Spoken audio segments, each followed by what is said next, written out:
լրագրողները կդառնան հաշմանդամ, իրանց կծեծեն, կջարդեն, ֆայլաբազարում սվաղ կքսեն, всё пропало, վենս աջակցում է Նիկոլին, հեսա 1-ից 4-ը գալու է Մակրոնը, չգիտեմ, Ուրսուլան, բոլորը, չէ, Դավիթը, որին իր եղբոր հետ ես ամեն կիրակի տեսնում էի Սուրբ Աննա եկեղեցում Բարև ձեզ հարգելի հեռուստադիտողներ, Եվրոմեդիայի տաղավարում հյուրընկալել ենք հասարակական քաղաքական գործիչ Նաիրա Զորաբյանին, շնորհակալ եմ Տիկին Զորաբյան հրավեր ընդունելու Ես եմ շնորհակալ եւ բարի երեկո։ Տիկին Զորաբյան, որպես նախկին լրագրող, մի հարցից է ուզում ձեզ ուղղել, ես այն մեծ զրույցից, չգիտեմ, երբ կհրապարակվի, մի քիչ առաջ եմ այսպես ազգային ժողովից գալու, այսպես տպավորություններ, որ չգիտեմ, հատուկ ինչ-որ լրատվամիջոցների նկատմամբ, ովքեր ինչ-որ իրենց սրտով մի անհարմար հարցեր անհարմար հարցեր են տալիս, այսպես միանգամից բռնկվում են, սկսում են թիրախում հայտնվել, մի մասը նեղանում գնում է ճեպազրույցը կիսատ թողնելով, օրինակ այսօր հարց ենք ուղղում, ընդամենը Ռուբեն Ռուբինյանի մասին է խոսքը, մեջ բերելով հենց իր թիմակցի Ալեն Սիմոնյանի հայտարարությունները, Ինչից հետո հանկարծ Ռուբեն Ռուբինյանը վրդովեց, սկսեց հիշել լրատվամիջոցների ֆինանս սովորումները, այսպես անվանական, ինչ է կատարվում, ինչու են իշխանության, ընդ որում ինչպես հայտնի է լրագրողների իշխանություն են համարվում, ինչ է կատարվում, ինչու են այսպես բռնկվել։ Տեսեք, վերջին ասուլիսի ժամանակ Նիկոլ Փաշինյանը ինչ որ շատ ահաբեկիչ, շատ ահասարսուր ապագա էր կանխատեսում լրագրողներին, ասելով, որ եթե ԿՊ-ն չվերարտադրվի, լրագրողները կդառնան հաշմանդամ, իրանց կծեծեն, կջարդեն, ֆայլաբազարում սվաղ կքսեն, բայց մենք տեսնում ենք, որ հիմա է ուղղակի ռիսկի տակ լրագրողների առնվազն անվտանգությունը, որովհետև յուրաքանչյուր բրիֆինգի ժամանակ ազգային ժողովում ԿՊ որոշ բարձրաստիճան պաշտոնյաների նյարդերը տեղի են տալի, հիմա ես հարց եմ տալի ձեզ, եթե դուք այդքան վստահ եք, ուրախ ավտոբուսում էլ ամեն օր տժում եք, որ դուք սահմանադրական մեծամասնություն եք վերցնելու մինիմում 65%, ինչի եք այդքան նյարդային։ Եվ քանի որ ես ընդհանրապես հումանիստ մարդ եմ, ճիշտն ասած, եկեք մի հատ AI-ին հարցնենք, էլի, օրինակ նախընտրական այս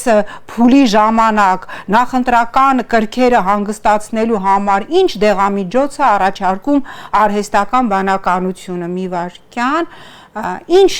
հանգստացնող դեղամիջոցներ օգտագործել նախընտրական փուլում նյարդերը խնայելու եւ հավասարակշռությունը, հոգեկան հավասարակշռությունը պահպանելու համար։ Մի րոպե տենանք ինչ առաջարկում։ Ահա, բացի այն հայտնի վալերիանկա մելատոնինից առաջարկում է L-տեանին, ինչ որ կանաչ թեյի հիմքով ինչ որ էքստրակտ է եւ դեն ուժեղ դեղամիջոցները ել չեմ ասում եւ առաջարկում է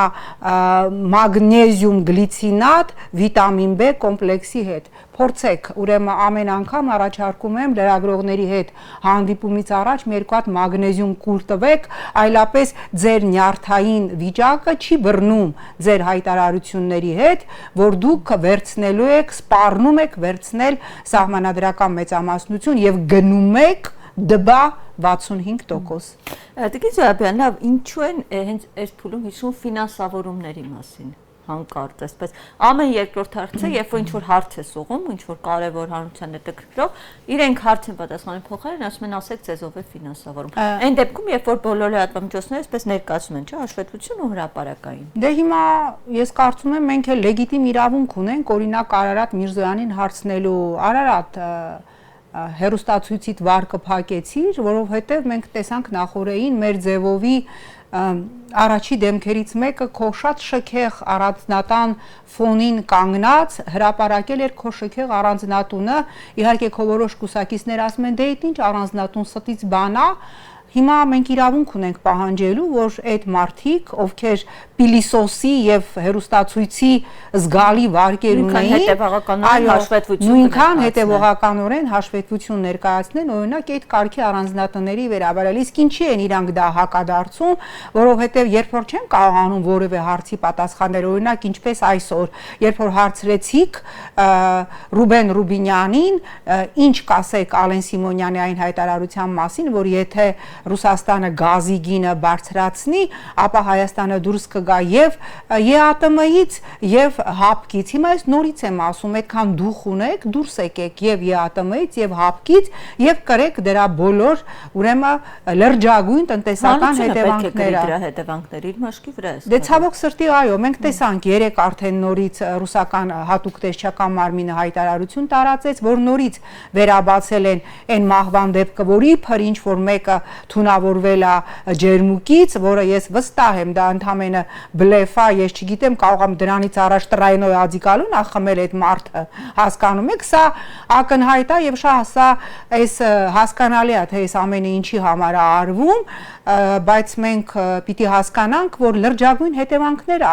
ունենալու այս կարգի հայտարարությունները, որովհետև մենք Ռուսաստանն ասում է 2, բայց առնվազն 1 միլիոնից ավել մենք հայրենակիցներ ունենք եւ 500,000-ը միգրանտներ են աշխատանքային պայմանագրերով աշխատում են։ Ես հիմա Քրիստինա ջան վախենում եմ, նախորդին Արմավիրի մարզում էի, մարդիկ ահաբեկված ասում են դուք տեղեկատվություն ունենք, հեսա ծիրանի բերքը հավաքելու ենք, դուք տեղեկատվություն ունեք, մեր ծիրանը կարող է Ռուսաստանը մի հատ ստից պատճառաբանություն բռնի եւ չընդունի, մենք տնով, տեղով կկորենք, որտեղ մարդիկ տներով, ամեն ինչով դրել են, վարկեր են վերցրել, ջերմոցներ են արել, որտեղ ծաղիկ են աճեցնում, պամիդոր, լոլիկ, ես չգիտեմ ինչ, եւ ծիրանների, հազարավոր հեկտարների եւ կա որևէ երաշխիք, որ վաղը օրինակ Ռուսաստանը, որ 30 տարի համբերատար խմում է Իմպերոշյանի գինին եւ կոնյակը, հանկարծ մեր ծիրանի մեջ կամ ես չգիտեմ հոլանդական ծաղիկների մեջ այդ հսկայական ջերմոցային տնտեսության ինչ որ բան չի գտնի։ Դուք հասկանում եք ինչ ա լինելու այդ տնտեսությունների հետ։ Մարդիկ կործանվելու են։ Գյուղատնտեսությունը ուղղակիորեն ջախջախվելու է։ Տեսօր ասում են հենց Ռուբինյանները ասում են լրատվամիջոցներն են այնպիսի տպավորություն ստեղծում, որ Հայաստանի ու Ռուսաստանի հարաբերությունը այդքան վատ են, ինչ որ խնդիր կա տնտեսական համագործակցության։ Ես չեմ կարծում, որ Հայաստանի լրատվամիջոցները ուղղորդում են օրինակ Ռուսաստանի փոխվարչապետ Օվերչուկին կամ Պուտինին, ով բաց տեքստով ասեց, թե ընտրությունը ինչի եւ ինչի մեջ պիտի լինի։ Օվերչուկը շատ լայնածավալ իր խոսքում ասեց, որ Հայաստանին գազը վաճառվում է $177.5 սահմանին, կարա վաճառվի $600։ Ես չեմ կարծում, որ դուք կամ որևէ այլ ընդդիմադիր լրատվամիջոց ուղղորդել էր Օվերչուկին, ասել էր այս sense բան կասեք։ Հասկանում եք լրագրողներն են։ Հա, էլի լրագրողներն են, բայց մենք տեսանք, որ նաև Նիկոլը հրավիրել էր Հայաստանի խոշոր գործարարներին, գիտեք, նայում էի այդ կադրերը եւ այն որ ասում ասենց Արադ Միրզոյանի կինը, այդպես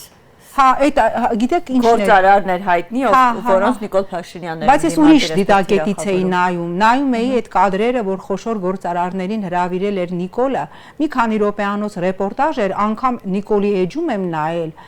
մարդիկ աչքերը չէին բարձրացնում եւ չէին նայում Նիկոլին, այնքան ստորացուցիչ վիճակում էին, հա, ասենց գլուխները կախ, հասկանալի էր, որ 99%-ը բերման է ենթարկվել եւ իրան դիսկոմֆորտ ազգում եւ միակ հրճվագինը, որ սենց այն նիրվանայի վերջի դան վիճակում, սենց ինչպես կնայեր Շեքսպիրի Ջուլիետան Ռոմեոին, Նիկոլին նայում էր սասի արտակը, անենց էր նայում, են ասում են ոնց որ սենց լրիվ սենց մի հատ մեդիտացիայի մեջ տեսել էր իր երազանքների մարմնացմանը, բայց ինչի նպատակ ուներ այդ հանդիպումը երկու խնդիր էր լուծում, որտեղ շատ մեծամտահոգություններ են նաև խոշոր բիզնեսի մեջ Ռուսաստանի սանկցիաների հետ կապված, հա,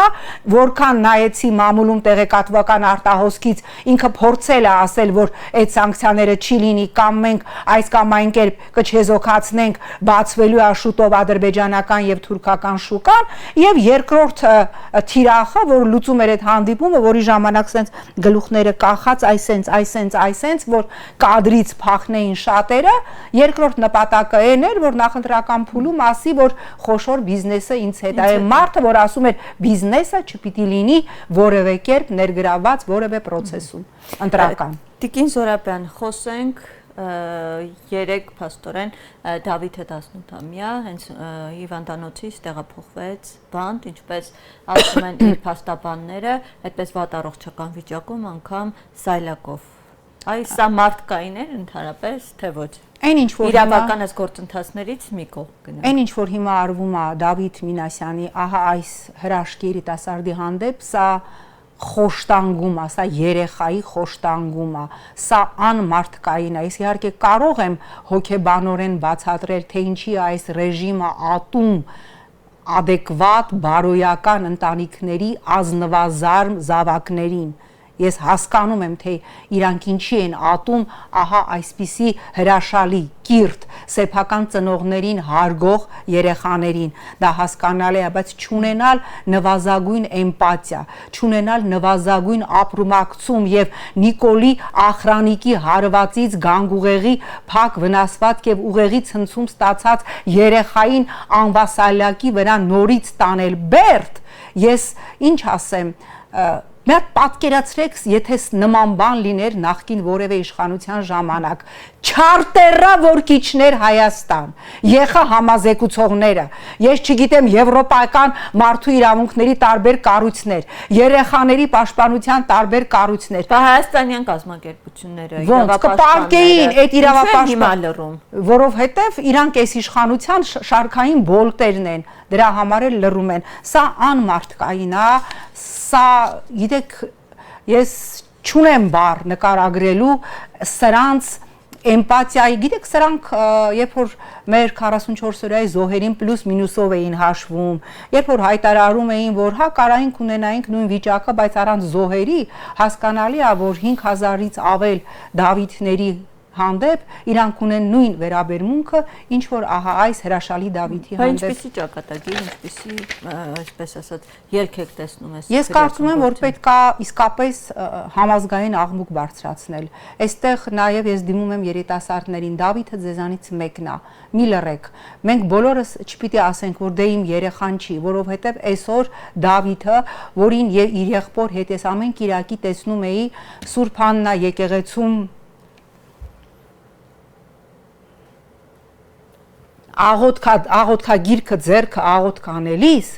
ահա այս երեխան մեր բոլորի երեխան է եւ մեզանից որևէ մեկը չի պիտի ասի, որ սա ինձ չի վերաբերվում, որովհետեւ վաղը Դավիթի եւ Միքայելի փոխարեն կարող է լինել մեզանից յուրաքանչյուրի երեխան։